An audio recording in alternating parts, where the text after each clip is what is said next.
Lucas, capítulo 19, a partir do versículo 1.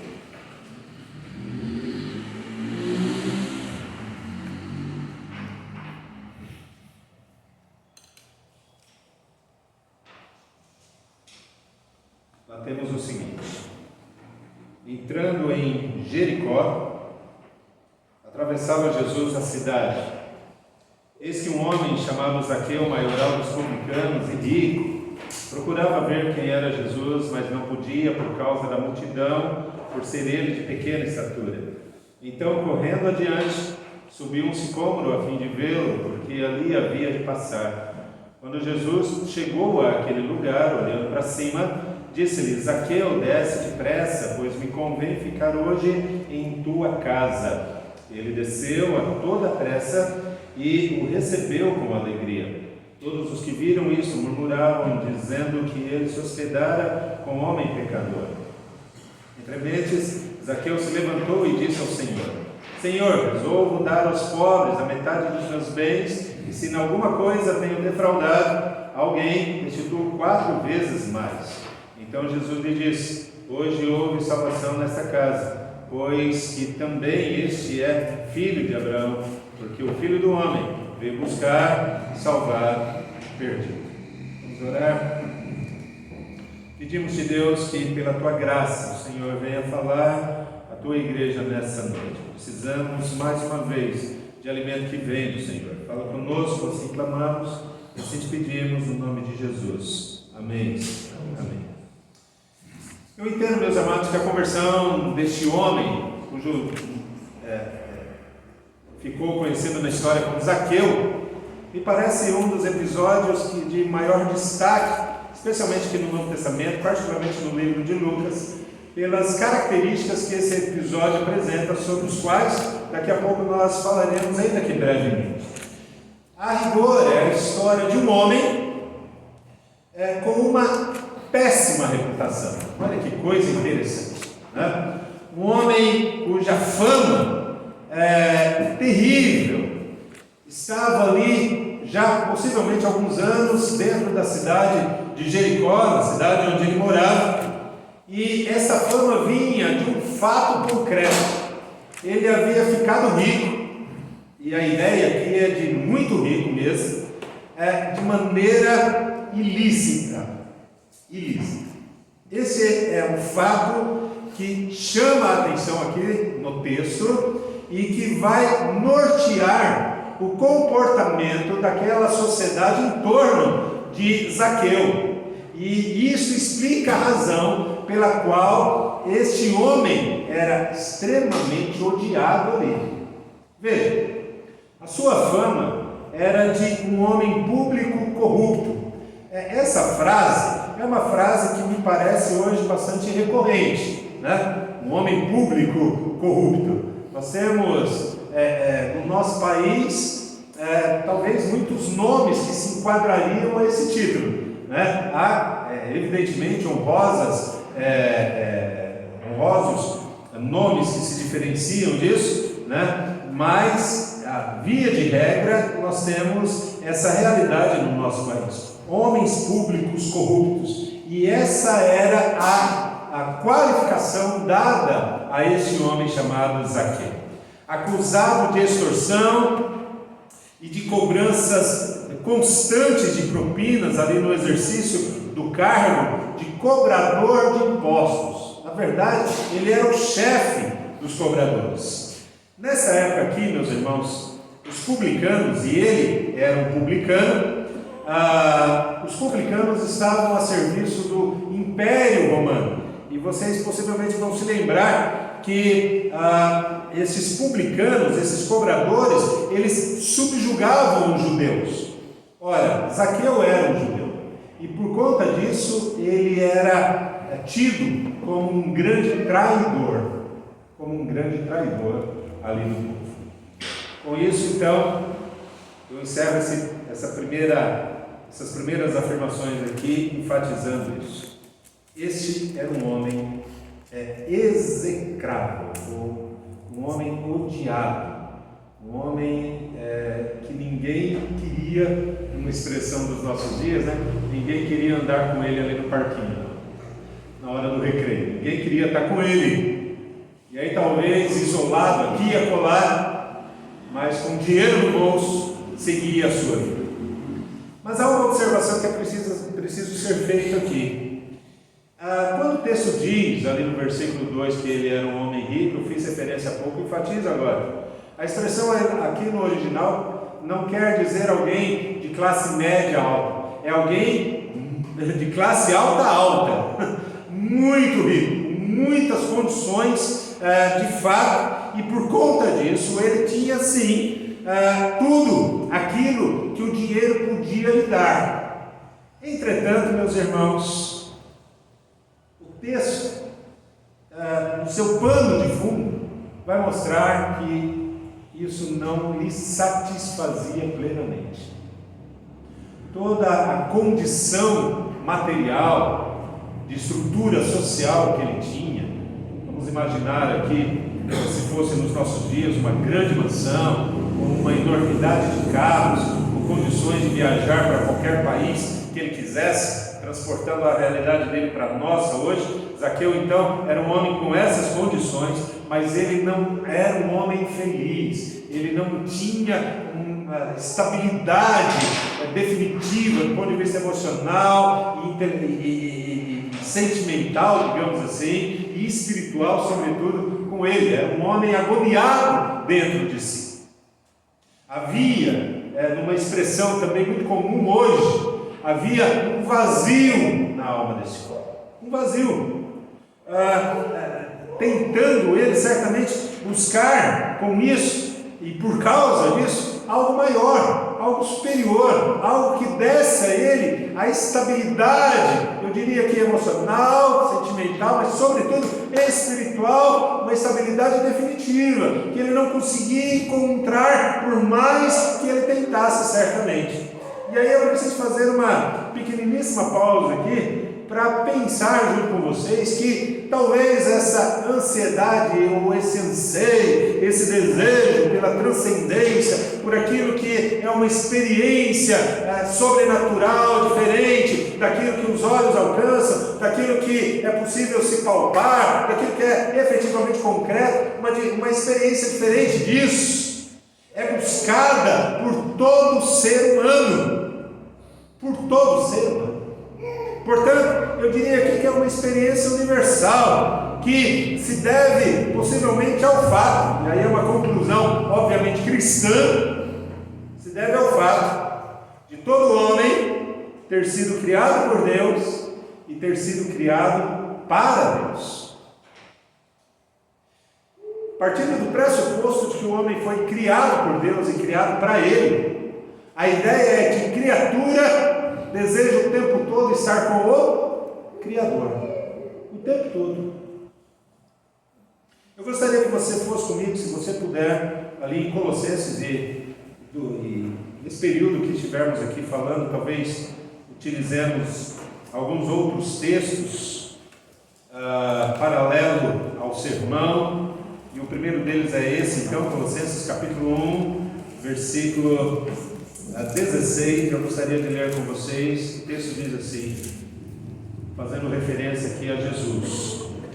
Paulo diz lá, Colossenses 1,16: nele foram criadas todas as coisas, nos céus e sobre a terra, as visíveis e as invisíveis, todas as coisas foram criadas, sejam tronos, sejam soberanias, quer principados, quer potestades. E ele termina dizendo: tudo, absolutamente tudo, foi criado por meio dele e para ele. Todas as coisas criadas por ele, por meio dele, para ele. E se todas as coisas estão colocadas aqui, todas as coisas significa dizer que eu e você também, os seres humanos também.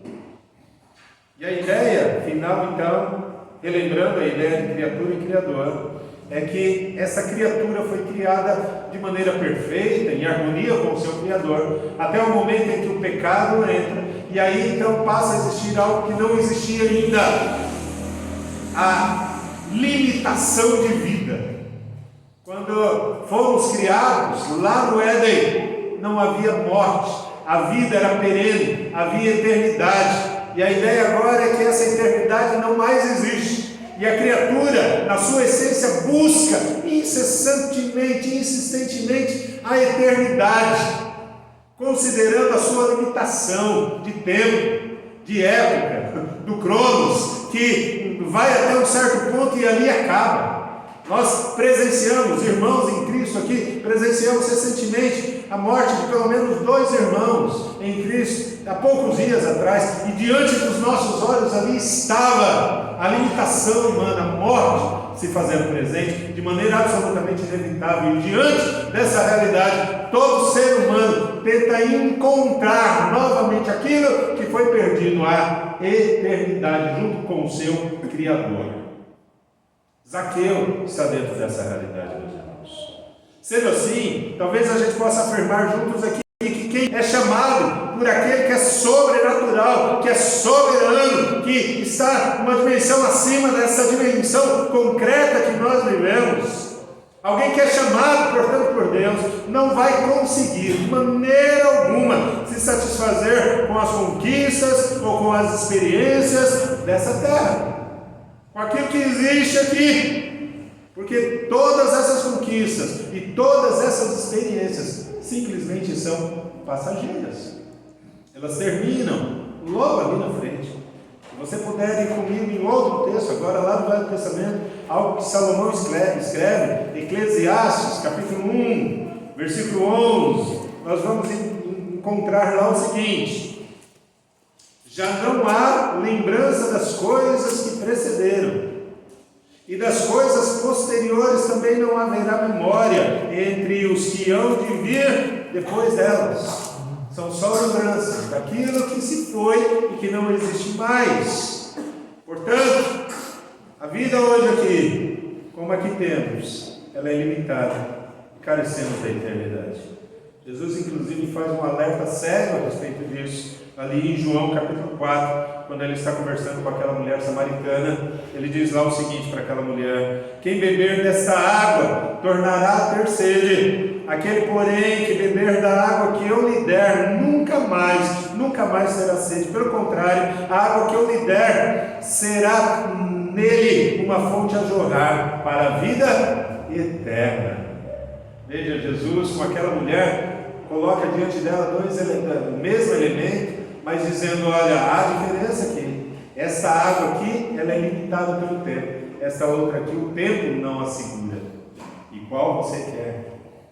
E o desejo daquela mulher, como o desejo de Zaqueu, e o desejo de qualquer pessoa é eternidade. Eternidade.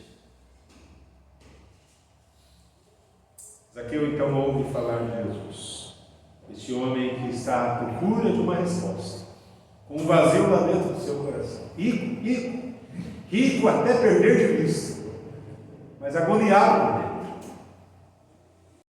Ele ouve falar de Jesus.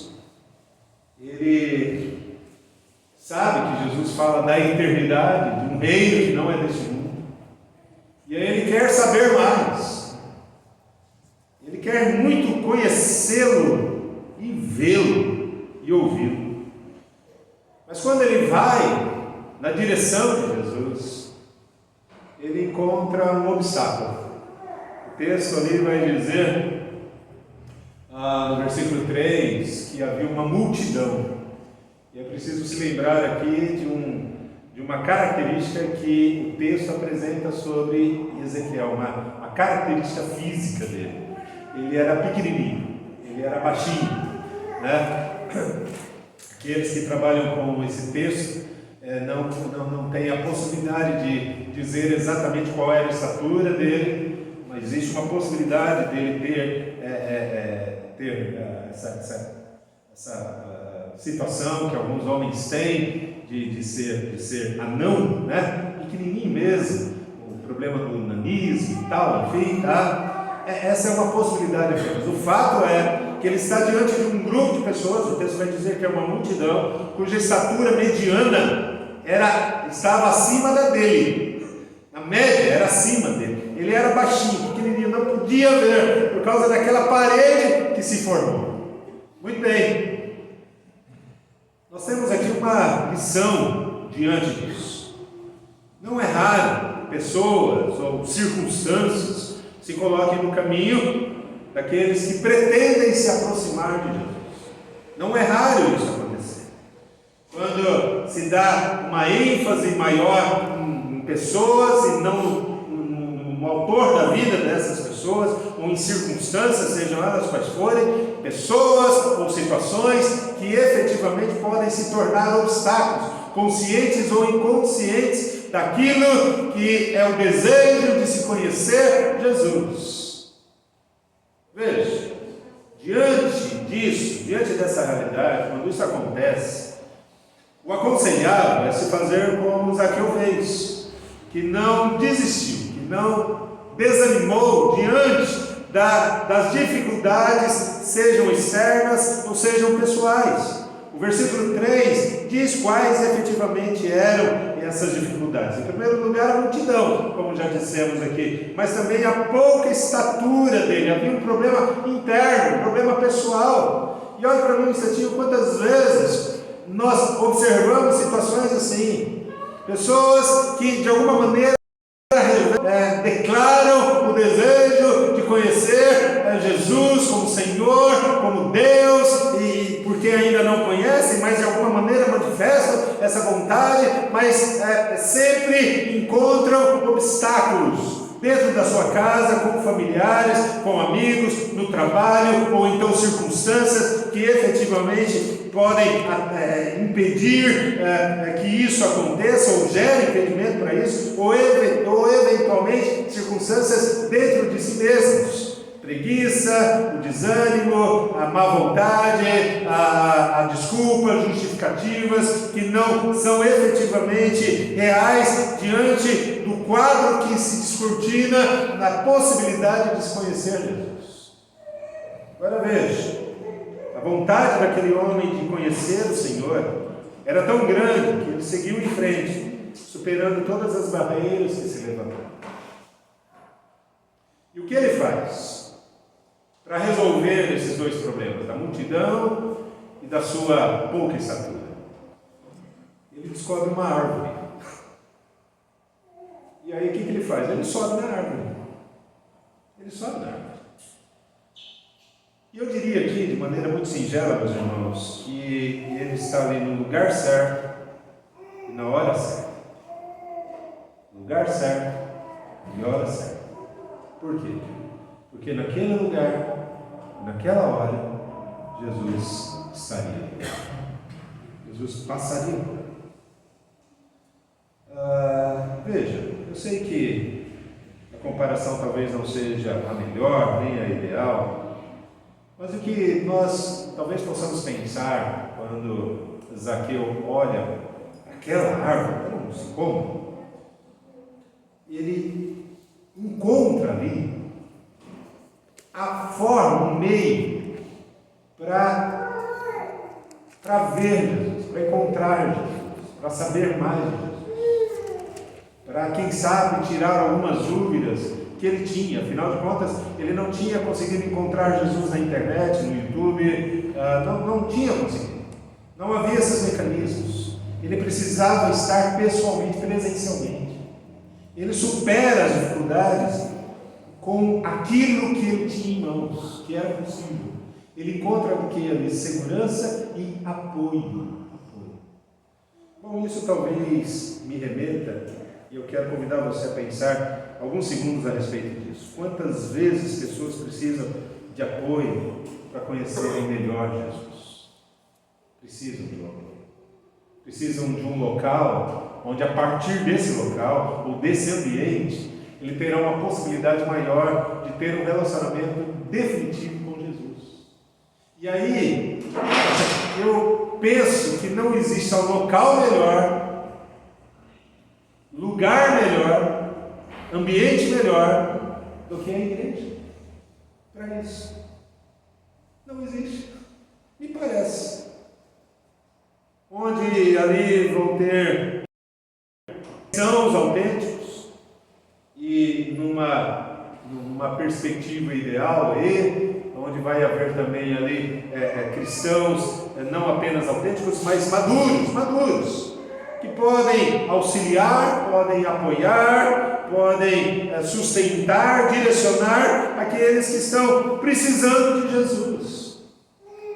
Veja, não precisa ir lá no texto, mas eu cito aqui Isaías, capítulo 52, versículo 7, que diz assim: que formosos são sobre os montes. Mas cortemos aí a expressão sobre os montes e observe apenas o que diz aqui com esse corte. Quão formosos são os pés dos que anunciam boas novas, daquele que faz ouvir a paz, ou seja, que anuncia a paz, que anuncia coisas boas, que faz ouvir a salvação, ou seja, que anuncia a salvação, que diz a Sião: o teu Deus reina. Ora, na igreja nós temos essa realidade. Grupo de pessoas que vai anunciar boas novas, que vai falar sobre a paz que vem do Senhor Jesus Cristo, que anuncia coisas boas, que fala a respeito da salvação e que em conjunto diz: o teu Deus reina. Ele reina. Nós temos isso na igreja. Quantas vezes, e aí talvez a gente possa entender que essa seja uma boa estratégia, sim, é verdade.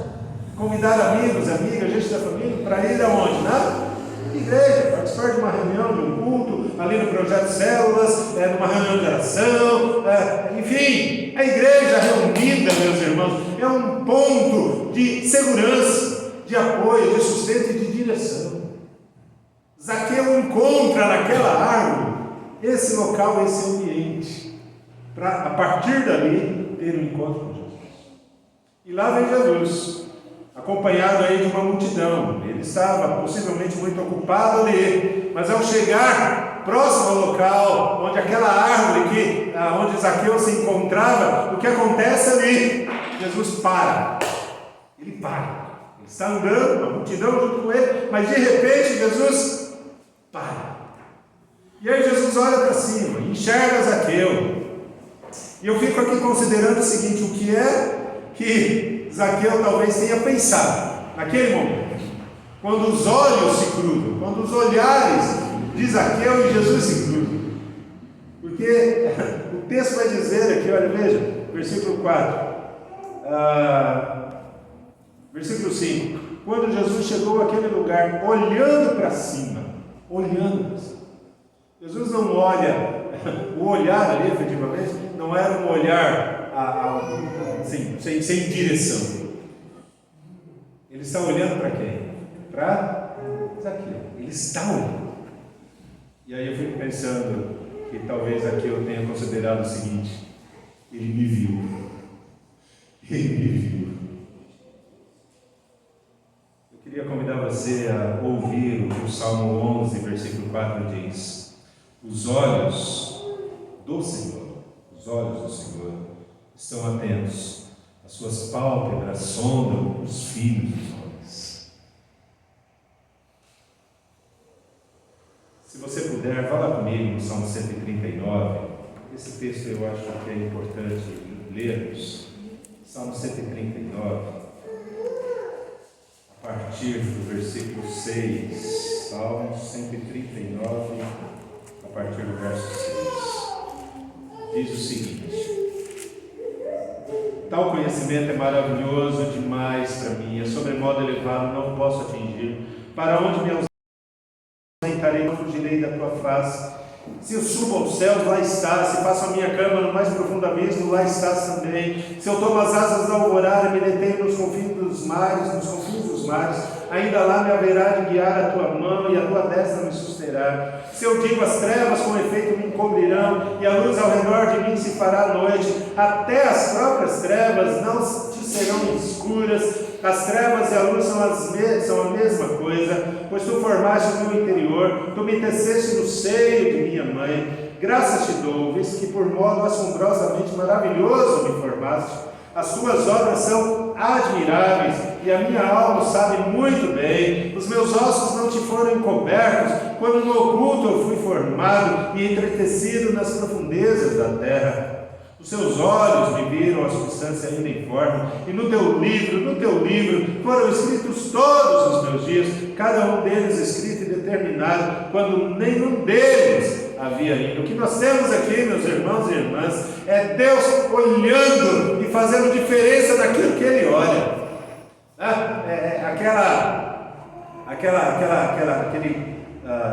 Aquele comportamento, né? Aquele gesto que alguns fazem, eu vou fazer aqui em tom de brincadeira, mas talvez assim, nesse tom a gente pudesse ver aquilo que Deus faz. Quando alguém diz assim: olha, eu estou de olho em você, hein? Talvez Deus assim faça a mesma coisa. Deus olha e diz: olha, eu estou de olho em você. E Zaqueu, lá daquela árvore, ele entendeu isso. Jesus estava olhando para ele e ele conclui: ele me viu, ele me enxergou. Isso foi uma surpresa para Zaqueu, mas a surpresa não termina aí, porque além disso, e mais fascinante ainda, é quando Jesus o chama pelo seu próprio nome. O texto ali no versículo 5 diz: quando Jesus chega naquele lugar, olhando para cima, Jesus diz assim: Zaqueu, Zaqueu. Ora, é a primeira vez que Zaqueu se encontra com aquele homem. É a primeira vez. Não havia tido nenhum relacionamento virtual antes. Eles não tinham se encontrado em redes sociais. Não havia absolutamente nada disso. É a primeira vez que eles estão se vendo. E Zaqueu é surpreendido. Primeiro, pelo olhar de Jesus. Segundo, pelo fato de Jesus saber até o nome dele. Agora, eu fico pensando aqui, o que é que passa pela cabeça de Zaqueu? Talvez Zaqueu tivesse pensado: ele não me conhece, aliás, ao contrário, né? Zaqueu tenha pensado o seguinte: ele me conhece, mas como? Ele nunca me viu, nós nunca fomos apresentados. Agora veja, Zaqueu não é o primeiro a ter essa experiência. Aqui no Novo Testamento nós temos Natanael também. Lá em João capítulo 1, versículo 48, nós temos a seguinte situação, que é descrita dessa forma: perguntou-lhe Natanael: de onde me conheces? A pergunta de Natanael é para Jesus, e a resposta do Senhor é essa: antes de Filipe te chamar, eu te vi. Então exclamou Natanael: tu és Filho de Deus. Nessa experiência de Natanael com Jesus, a consequência é que Natanael entende, a partir dali, que quem falava com ele era o próprio Deus. É a mesma situação que está acontecendo agora aqui com Zaqueu. Zaqueu tem a experiência de Jesus enxergá-lo e finalmente de Jesus chamá-lo pelo nome. E aí então Zaqueu começa a concluir: este homem possivelmente é quem ele diz que é mesmo. Ele é Deus. Ele é o próprio Deus. E aí Jesus então dá uma ordem a ele, que é obedecida de maneira absolutamente imediata. A ordem está ali no versículo 5: desce depressa, pois me convém ficar hoje na sua casa. A ordem era: desce agora dessa árvore. Era uma ordem dada por Jesus. No versículo 6 nós vemos o resultado disso. Diz que Zaqueu desceu a toda pressa e recebeu essa ordem com alegria. Eu queria que você pensasse um segundo também comigo sobre isso. Nós estamos falando aqui de um homem extremamente rico, riquíssimo, que está acostumado a dar ordem, não a receber ordem. Um homem que era o chefe dos publicanos, um homem que está acostumado com ser escorraçado, porque ele era odiado pela sociedade. Duro no seu trato com pessoas. Agora ele está recebendo uma ordem de alguém que ele nunca viu na vida, mas o texto diz que ele não apenas obedece essa ordem de maneira imediata, mas ele faz isso com alegria. O que é que eu e você estamos vendo aí? Claros sinais de que um novo homem está nascendo, de que uma nova personalidade está vindo à tona aí. Porque ele está começando a se comportar como talvez ele nunca tenha se comportado. Zaqueu estava possivelmente convencido de estar diante do Senhor. E essa situação aqui, meus irmãos, vai revelar algo que é preciso ser lembrado. Em João capítulo 10, versículo 27, Jesus diz lá o seguinte: as minhas ovelhas ouvem a minha voz, eu as conheço, e elas também me conhecem e me seguem. O que nós estamos então vendo aqui é um homem que agora está tendo seu coração quebrantado e possivelmente podendo ser chamado agora sim de uma ovelha que está ouvindo a voz do seu pastor e que está atendendo a esta voz.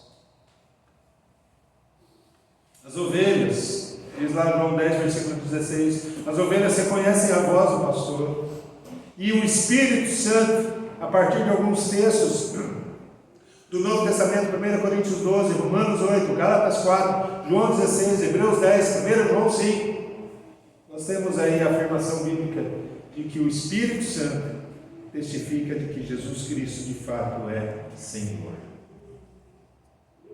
Possivelmente Zaqueu estava vivendo essa experiência de estar sendo convencido pelo Espírito Santo de que Jesus Cristo estava se tornando uma realidade no coração dele.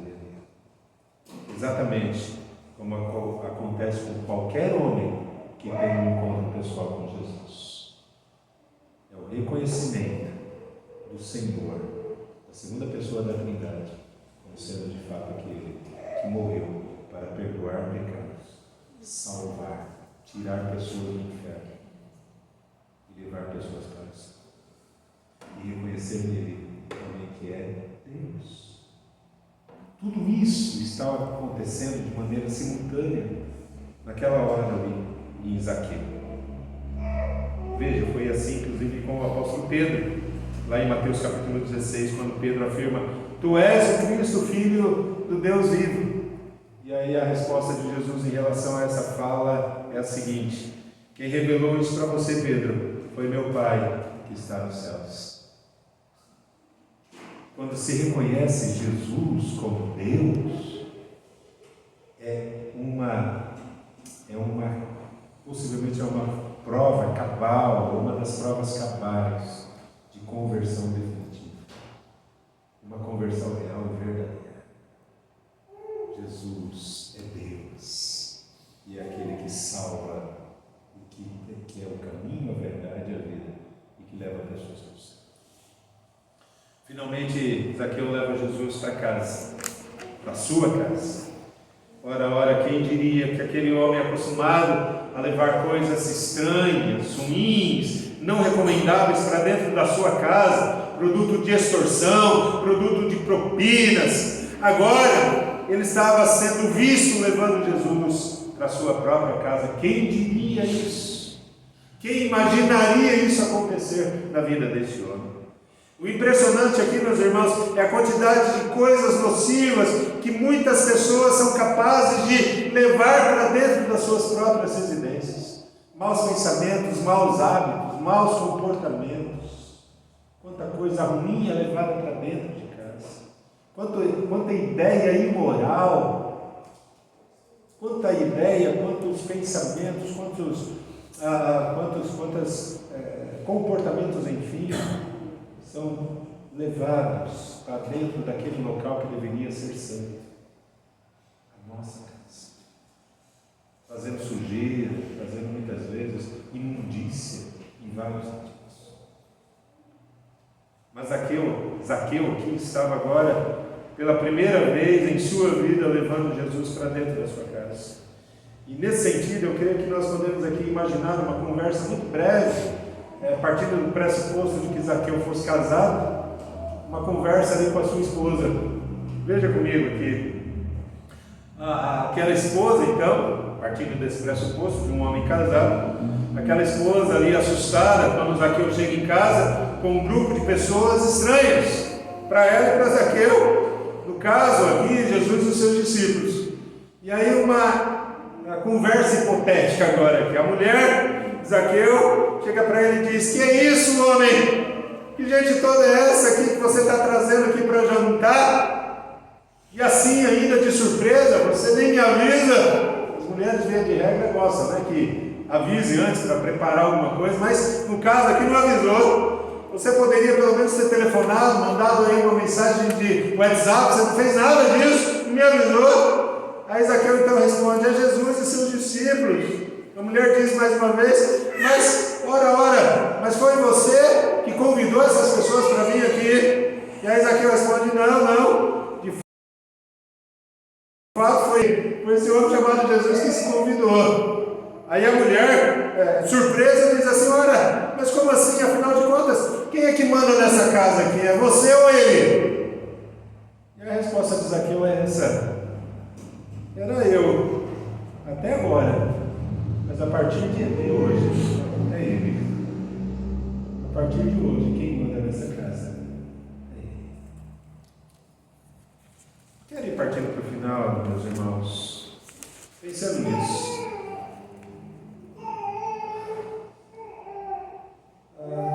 Quantas vezes nós, em casa, quem manda é a gente e não Jesus. As decisões são nossas e não do Senhor. Eu queria que você pensasse momentaneamente nisso, mas eu quero ir para o final só considerando um último aspecto aqui do texto. O texto diz que os que viram aquilo, versículo 7, estavam murmurando, dizendo que Jesus se hospedara como um homem pecador. A ideia aí de murmurar é de resmungar, de censurar, de falar baixinho. Olha, que isso? O que ele está fazendo? Como que ele pode entrar nessa casa, ficar com esse homem que é tão imoral, que nos traiu, que rouba a gente, que pede propina? Enfim, como Jesus pode lidar, se relacionar com alguém assim? Agora veja, no meio do resmungo todo ali, no meio daquela censura toda que se estava sendo feita, durante o banquete, Zaqueu então surpreende a todos ali, dizendo que havia tomado uma decisão. E ele diz qual era a decisão. Ele diz o seguinte: olha, eu vou fazer o seguinte, eu vou pegar a metade dos meus bens e dividir com os pobres, e além disso, eu quero reparar todos os danos materiais que eu causei para qualquer pessoa até hoje. Eu quero corrigir minha vida, eu quero corrigir tudo que eu fiz errado. Eu sou um homem rico. Eu quero dizer a vocês, eu estou aqui, indo talvez além do que Zaqueu disse, mas talvez Zaqueu estivesse dizendo isso. Eu quero dizer a todos vocês aqui, que toda a riqueza que eu tenho não é, a partir de hoje, a minha principal referência. Tudo isso eu estou deixando de lado, porque agora eu tenho uma nova razão de viver, eu tenho um novo motivo para viver. Eu não vou mais pegar propinas, eu não vou extorquir mais ninguém. A minha vida hoje, a partir de agora, é outra. E talvez a gente possa pensar o seguinte: por que é que ele faz isso? O texto não diz claramente, mas certamente, nesse processo todo, ele reconhece que ele está sendo reconciliado com Deus. Lembra-se da questão da eternidade, do vazio da alma. Agora ele encontra uma razão da sua existência, não tem mais vazio no coração dele. Ele encontra a ideia definitiva da eternidade, a realidade da eternidade. Ele sabe que tudo aquilo que ele está vivendo aqui é passageiro, mas ele vai viver eternamente agora no céu com o Senhor. Agora ele sabe disso. Tudo o que ele perguntava, todas as questões dele estão respondidas. Ele sabe por que ele veio, de onde ele veio, quem o criou e para onde ele vai, por que ele está aqui. Todas as respostas estão diante dele agora. Agora ele é um homem em paz, seguro e feliz. Ele está reconciliado com o Senhor. E reconciliado com Deus, ele quer agora se reconciliar com todas as demais pessoas.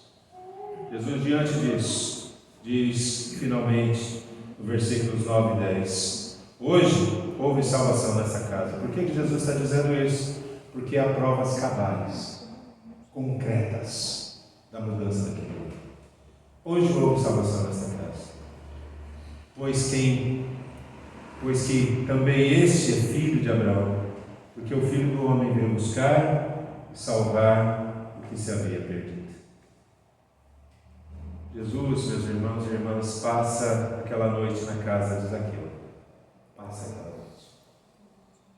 Agora, eu quero convidar por último, mais uma vez, mas agora por último, vocês a comigo imaginarem algo que dentro do casamento, o suposto casamento aí de Zaqueu, ele disse para sua mulher ali no leito, os dois quase para dormir ali, Zaqueu dizendo para sua amada: meu amor, não é maravilhoso ter Jesus na nossa casa?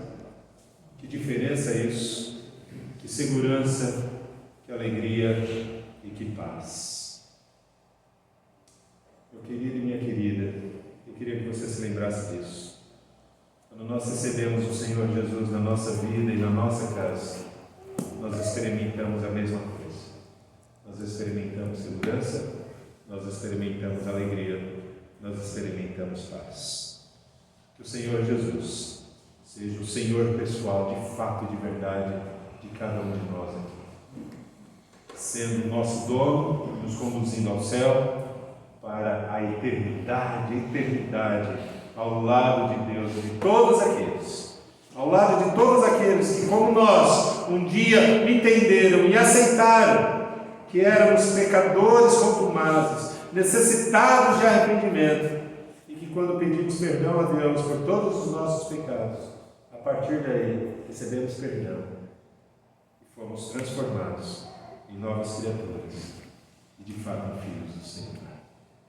Que Deus nos abençoe, meus irmãos, com esta verdade e realidade aqui da vida de Zaqueu e da história dele, e nos console, nos conforte, nos anime a caminhar, vivendo a partir dessa nova realidade e anunciando essa realidade a tantos quantos estão à nossa volta e ainda não a conhecem.